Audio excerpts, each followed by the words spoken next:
Bismillah ar-Rahman ar-Rahim. Allahumma salli ala Muhammadin wa ali Muhammad. Welcome to the program Month of Allah.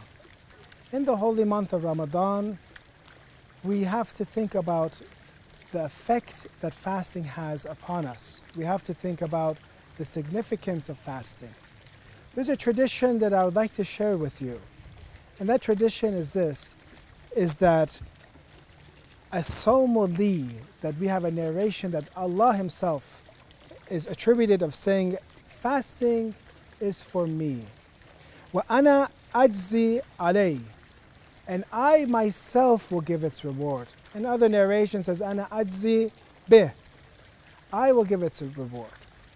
I ask you, brothers and sisters, this question, is that how come this tradition, as far as we know, is particular to fasting only, meaning that fasting is attributed to God and that He Himself will give its reward.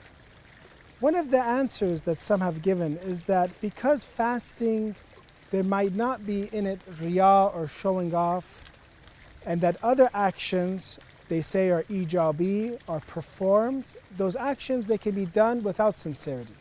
But fasting, in it is there's sincerity, therefore it is going to be rewarded by Allah Himself. Some might give another explanation, and that explanation is this, is that when you think about fasting, and it is something they call it salbi, you're depriving yourself, you're taking yourself away from food and drink and other invalidators of fasting. You come to this conclusion that you're fighting against your nafs, you're fighting against your carnal desires. And that in the traditions is nidhamuddin, that is the system of religion, that we should fight against our desires. Therefore, when a person fights against his desires in the month of Ramadan and fasts, they are actually removing one of the biggest barriers between us and God. We have many factors that push us towards God. For example, God Himself, the Quran, the Ahlul Bayt, our heart, our aql, for example, our actions. But also we have a barrier. The barrier between us and Allah is our nafs. Our nafs wants to be lazy sometimes. Some of the scholars say that the reason why many people don't pray, especially in Muslim countries, is not the fact that they don't believe. They have enough belief. Isn't that they don't have enough knowledge. It is that they are too lazy.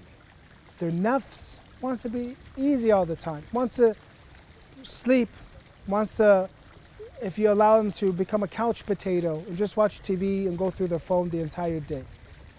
But fasting is giving us an ability, and that is the ability to control our lower desires, to control our nafs.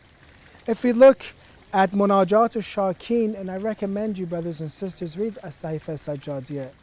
Munajat al-Shakeen, Imam Ali ibn al-Hussein alayhi salam explains in very detail the dangers of the nafs. He talks about the nafs being, by my God, to you I complain of a soul commanding to evil. A nafs bisu amara. A nafs that is always commanding us towards the evil. If we don't pay attention to this nafs, it is, as some of our traditions say, one of the worst enemies in between our own two shoulders is this nafs. Then Imam Sajjad continues and talks about that this nafs that we have is rushing to offenses. This nafs is eager to disobey God.